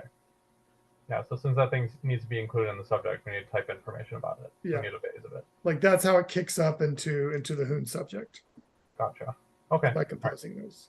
And until it composes those, like you can write a wing, right? I mean, I can what is it, Zapcom? I always forget which one of these. Right, like I can write, A.B.C, and it'll give me a wing. But if I'm going to evaluate that, I have to have a subject to evaluate against that makes sense. Mm-hmm. And that's what the slap slop algebra gives me. Gotcha. Thank you. All right. So now marks. So now we know how these files are built. Now we need to look at marks because marks are how the validation takes place. A mark is a statement that every resource in a desk has a definite way to convert it to a noun representation, at minimum. And there could be other paths and everything, but that's one thing that it does do. And this uses for. Clay tree sees as a MIME type, as we've mentioned, right? So it's basically it's a symbol that maps you from whatever the file system, bytes are, to a schema, a validation schema, an intended use or an intended data format. So in practice, read file validated these at validate page. So we trace that to validate page. All right, validate page needed to do things like build tube. All right, so what's a tube mark conversion gate? So this gets like to kind of weird, like what's going on with marks. All right, so the simplest way to use a mark is to simply write it. Let me give myself a little more room here. Like at the dojo, as a dojo convention, I can give it a from mark, a to mark, and then text, and it will figure out how to do that conversion. So if that conversion can be validly done, it will carry out this thing. And if I mistyped it or whatever, then it won't carry out this thing. It's fine. But like this is the logic of it. A mark exposes several arms that give you ways of converting between these different representations. And the order of these arms matters. So let's look at one of the more complicated. Let's see.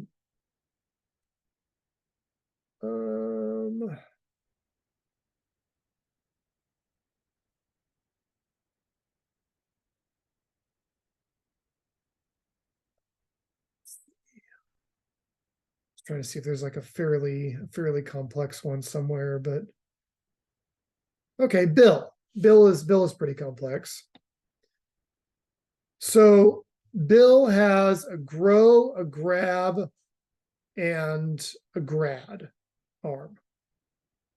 So a grab arm is used to convert to our mark from other marks. So if you have a noun and you would like to have it as a bill, it will apply this gate to it as a mold. So if you have a noun and it can validly be passed through a list dude gal, then happy day, you have a bill. If you have something labeled as a MIME and this gate can apply to it, then you can get a bill out of it. If you have a noun and that's not true, or a MIME and it's not true, then it'll crash, right? You're unable to do that coercion. A grow converts from us to something else. So grab is incoming, grow is outgoing. So if I want to go from a bill to a noun, I just give it the sample of my door. If I want to convert from a bill to a hoon, then I actually have a consistent way of doing this, assuming I know what a wrap lines is and everything. Oh, I define it right here. So there's my wrap lines and my varcat. If I want to convert it to a text, which is a list chord, well, I have a two-lane format in Zeus that I can summon to do that for me. Grad is not commonly used right now, but it's a set of functions to define how to create diffs or patch files or whatever you're doing. Most of the time we just delegate these to noun, and noun has a few things of like, can I join two things? Well, let's try and mash them together as nouns. Like whatever these means. Most of these things just get delegated, and we don't do anything fancy with them. So now there's an order when we do a validation. Like here it tries to build a tube to do this. A tube is a static mark core that allows you to get from one mark to another. That's your goal. But it's just building a core, and then you can, it's building a gate, and you can apply this gate to something. So in order, what Clay is going to do is it's going to try to grow. So if you want to go from alpha to Bravo, it's going to try to grow from alpha to Bravo. And if that fails, it's going to try to grab from Bravo. It's going to try and grab alpha from Bravo. Then it's going to try to do an indirect jump from alpha to Charlie to Bravo. Then it's going to try an indirect grab from Bravo through Charlie through alpha. And if we go to build cast, we can see how it tries to run through this.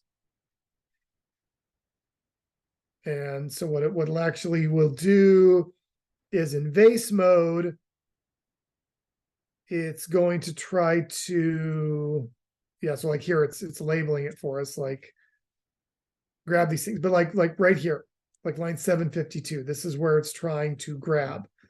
So it attempts to, it mules a bar dot. So you build a trap, you're going to try and run it and see if it succeeds. To slap a Tisgal of limb A, limb grab into what you have.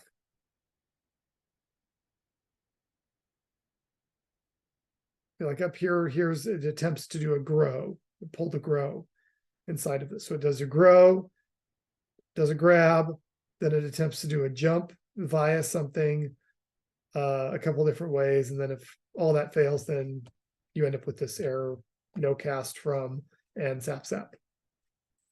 So it's going to try all these pieces. I mean, it's actually kind of neat logic to like actually try to build a multi-step conversion between two marks that don't have a direct conversion between them.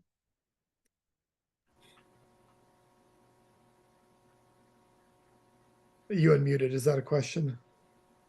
I was considering asking one, yes. Which is, like, does it do multiple indirect states? Like, suppose it, like, alpha goes to Charlie, goes to delta to Bravo. Like, can it do that? It will not. Compose cast, I think, only gives you Just one step. One step. Yeah, XYZ. So it attempts to do cast from X to Y and Y to Z and find something. Mm-hmm. I was just curious about this because a long time ago, was involved in sort of like doing a lot of data transformation stuff between different representations. And there's some kind of like, I don't know if this should go into the, like the Arvo core or Clay core or whatever, but there's cool things you can do with like, you can sort of like map out as a graph how you can go between all these different types and take like the shortest or most efficient path between them. I don't really know that that's like, you're probably almost always just going to go from, if you can't go from A to B, you'll go from A to noun to B or something like that. Right. Yeah, I mean, I would expect that'd be the most common because you always have noun as an intermediate representation. Right. Since noun is always required, that that seems to make the most sense. Like, why you wouldn't need anything more complicated, but yeah.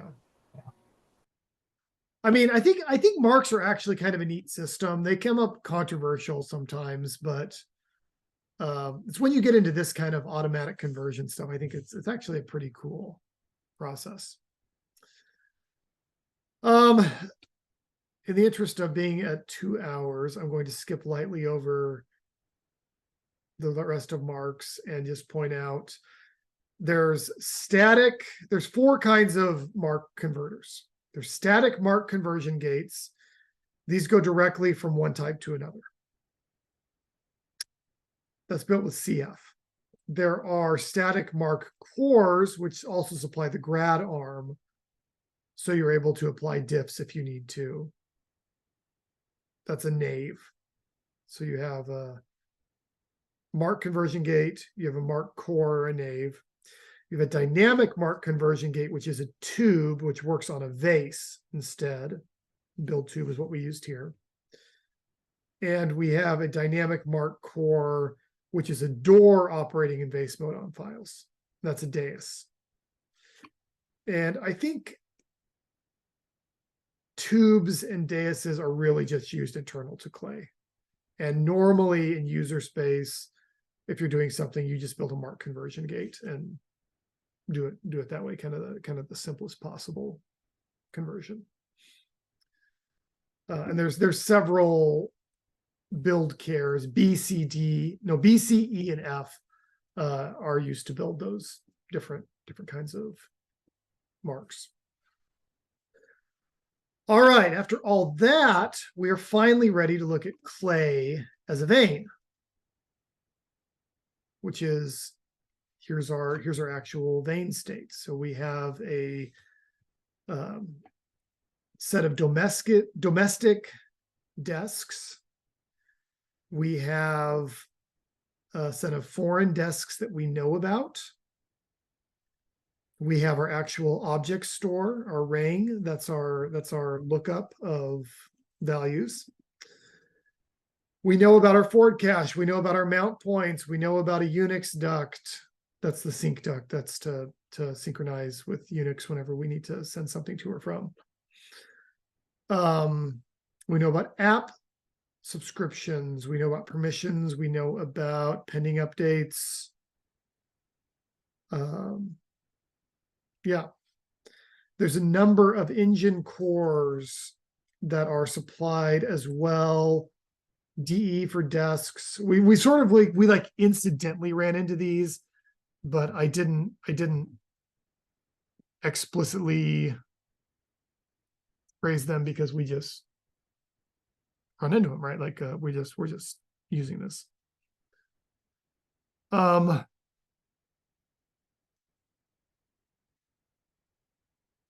There's a formal Arvo interface. There's only one. It's actually, for there only being one, it's actually quite long because things like the scry are quite involved. And there's a lot of dispatch to things, right? So take is like all the different kinds of things it can know about. Slips and drips and merges and fuses and everything. Scry, we saw there's a load, which has a lot of different state migrations that are supported here. There's a whole chunk of it, like AIMS, that's obsessed with that. There's a what's the I'm getting tired. What's the Arvo counterpart to load called? It's not save.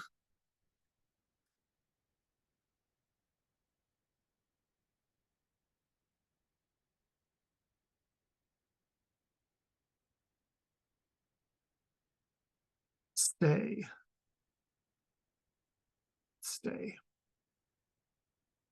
Yeah, anyway, they're all complicated and messy. And it's actually worth taking a quick glance at LOL to see the complexity that I've obscured for you, which is the actual number of Clay gifts and tasks is fairly substantial. And then the Clay shared definitions, type definitions, is pretty long. So just defining Clay, and then there's a bunch of helper functions that we can ignore for now. Just defining Clay is a few hundred lines in LOL, just to present an interface for everyone. We saw the scry interface. We messed with that. All right, topics remaining. We need to talk about mounting. I will skip lightly over solid state subscriptions because that's continuing to evolve. We will briefly look at permissions. We will briefly look at Kiln. We will look at tombstoning. I will skip over story and give you the notes for that. And we'll talk briefly about the future of Clay. So we only have 7 topics left. There's so much to do with clay. All right, let's see. I said bar mount. Okay. So there are a set of, so Dirk marks a mount dirty. It means that the change has been there. Hill is your list of mount points that you know about, and Ogre is unmount. And don't pay attention. Those are gifts, those are returns. And then in tasks, you have the peer rebooted affects it because it needs to know if the mount points exist. There's a command to mount a particular desk. Mark the mount dirty because you made a Mars side change, or delete the unmount. Your options there. All right. If you go back to the raft, I can remember where the raft is, which is here. There's a map of mount points. So every desk gets a single mount point to a particular place.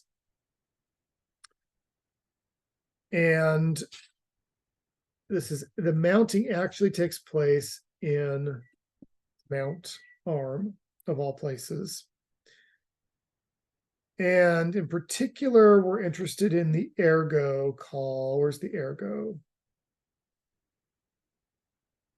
Okay, we build the mount point statement by putting things together.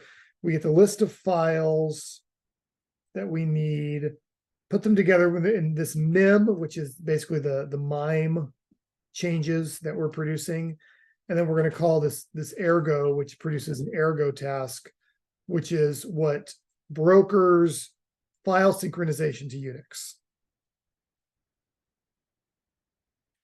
Yeah, so Hez is the Unix ducts that ergo should be sent to. So anytime you give an ergo comes from somewhere, this is telling Unix that there are file changes, or Unix telling you, so this is this information for you. This ends up living, or this ends up being negotiated through, do I have var open here? I don't think I have var open here. One moment while I add var to my workspace.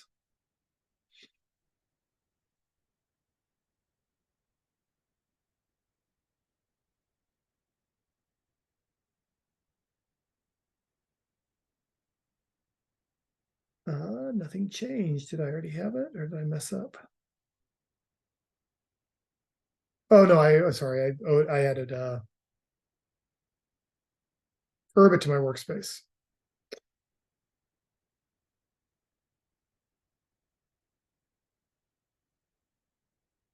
All right, here's var. And I want package var io unix.c.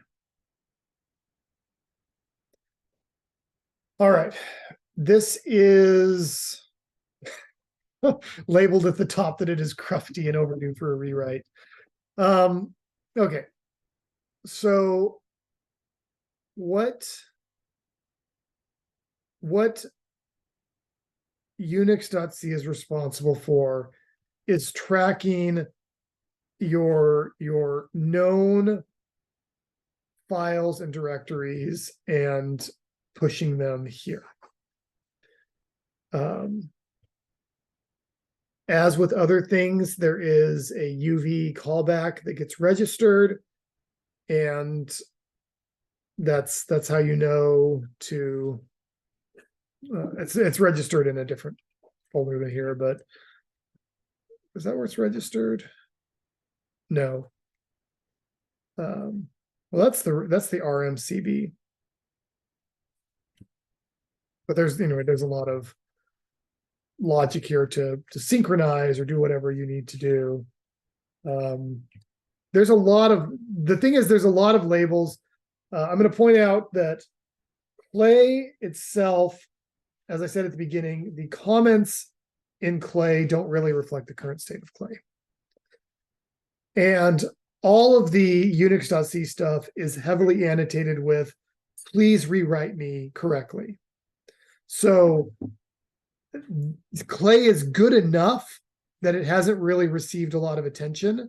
But if you're hungry for something really meaty to get your claws into, updating Unix.c or taking a look at just normalizing Clay, not even rewriting, just like making all the comments and the formatting and the data structures and everything consistent, would both be really valuable and give you a lot of insight into how these things are constructed here. Yeah, so let me see if this has an ovum. And yeah, so there's your ovum injection if you're told to update what's going on. But anyway, this takes place through cards that get passed out. Yeah, okay, it is an into. So it's an info if it's Urbit initiated, and it's an into if it is Unix initiated. That's what I meant by external. Questions about the Unix synchronization. It's pretty meat and potatoes. I have a file. I am writing to a file. I am reading from a file. If a file changes, libuv lets me know and I track what needs to be updated.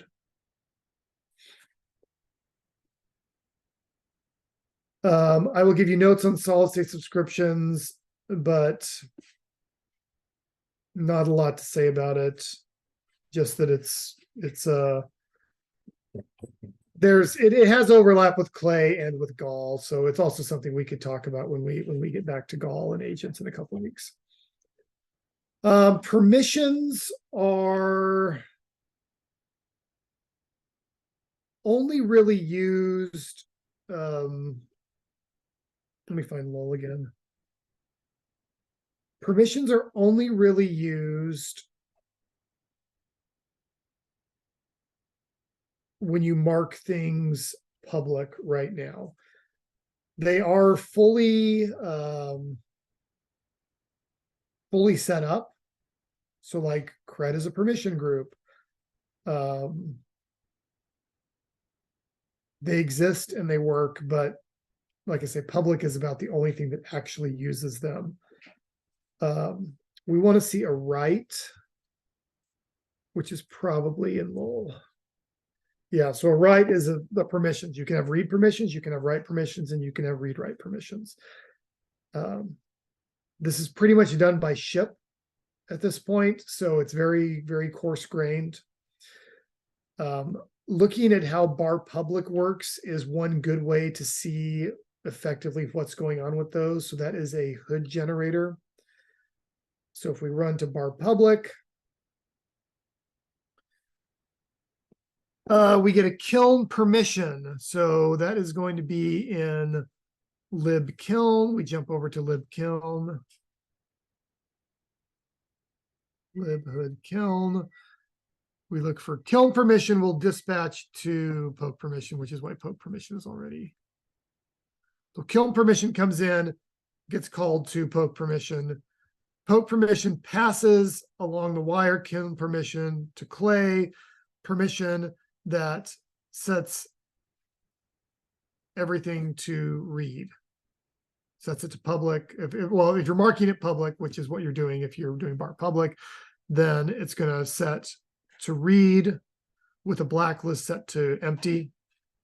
And then that permission gets passed in and that path is now legible to the whole world. Bar public is how you mark something public, a desk public to be shared when you just want to distribute a file directly. And then they would have to issue a warp request to read it off of your ship. So most of the time this is done via treaty. Bar public is if you want someone to be able to bar install, but you don't have any docket stuff. Treaty and docket would be used if you actually want to distribute it through landscape. So we'll talk about that more in CA12 in 2 weeks. Kiln is the system library here it's a library inside of Hood and the associated generators that are designed to work with Clay. So it is the part of Hood that talks to Clay. And you can see that it does a lot of things here. I'm actually curious if poke nuke. Yeah, it only talks to Gall. So it talks to Clay and to Gall. So Kiln is not, strictly speaking, it's actually not Clay. And I should annotate that for both of those. Some of these like poke OTA, well, where's OTA?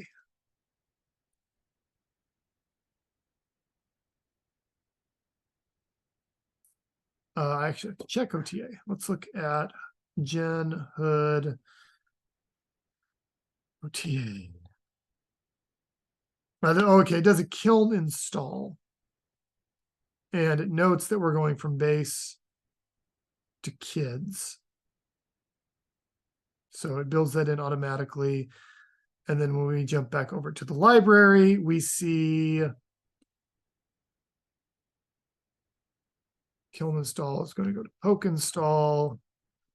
And that's going to actually pull and rain everything that you have.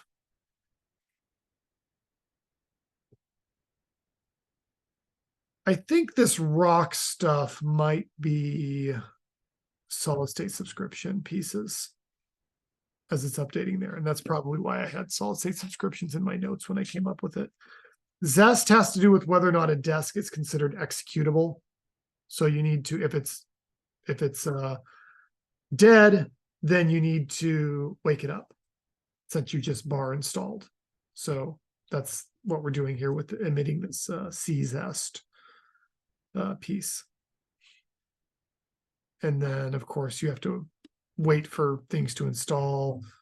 I don't think I've ever actually gotten this already syncing message. I just bar install again and again. It's like pushing the elevator button until something comes. You bar install again and again until you actually get the thing.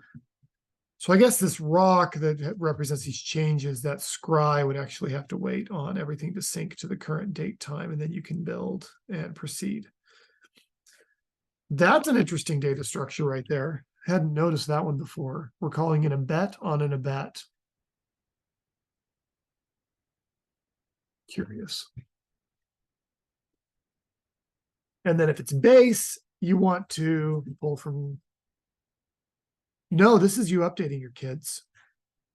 So if you pull base, it automatically updates kids. Okay, that's what's going on. So that answers the question I had earlier, which is whether or not kids gets automatically pushed. The update, it does if it's base.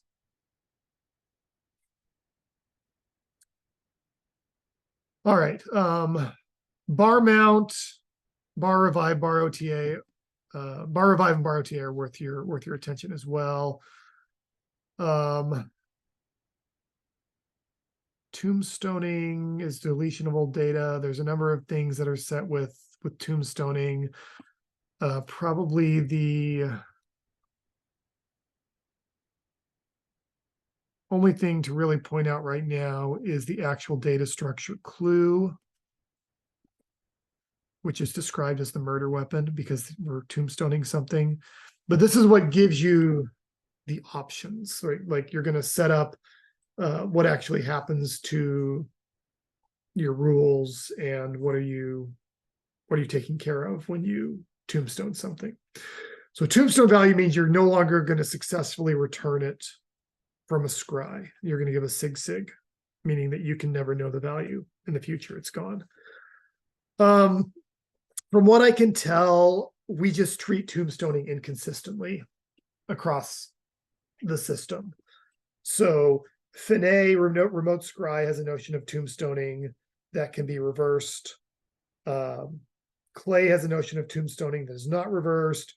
Gall has a notion of tombstoning built on Finet that is reversible, but is not actually reversible. Like logically it's reversible, but there's actually not a card you can pass to reverse it today to untombstone something. So we're in a little bit of limbo with respect to tombstoning, and that's something that's worth cleaning up as well.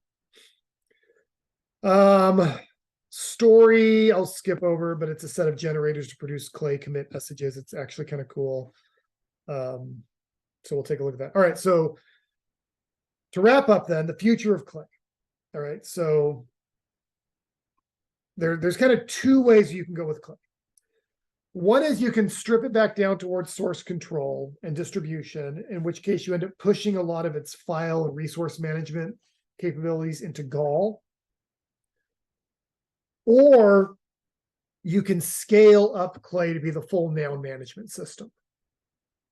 So the first approach is saying clay shouldn't do everything. It should just be a source control vein, source control and building vein. And all resource management and data storage is done in Gall.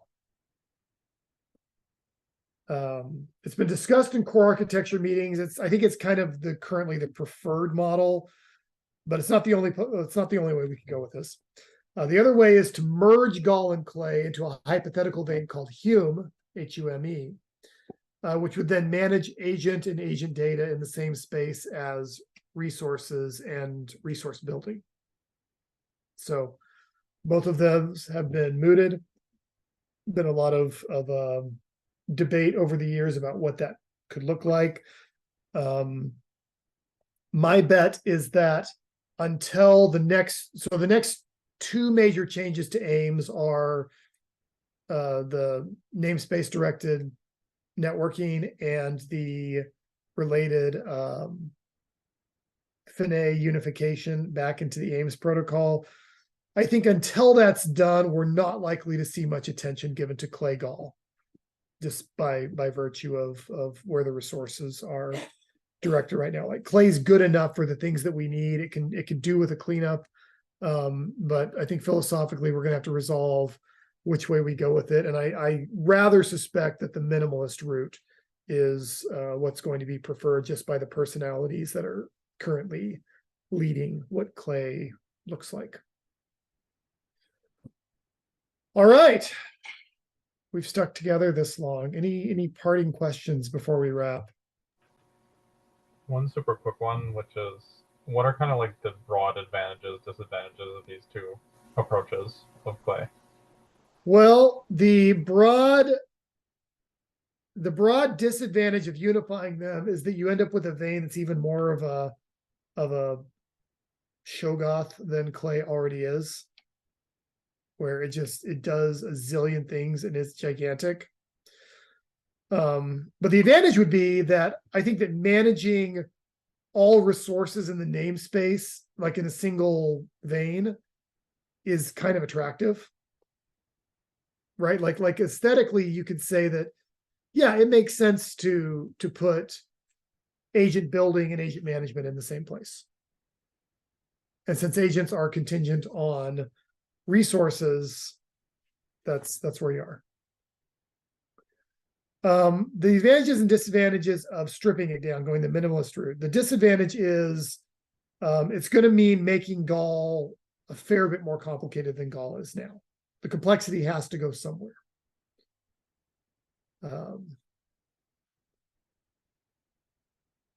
And there are some difficult pieces of making solid state subscriptions more usable that will probably need to be addressed for that to be feasible. But the advantage is then clay is kind of just more conceptually unified at, it's going to feel more diamond-like. It does one thing and it does that one thing well as a tool.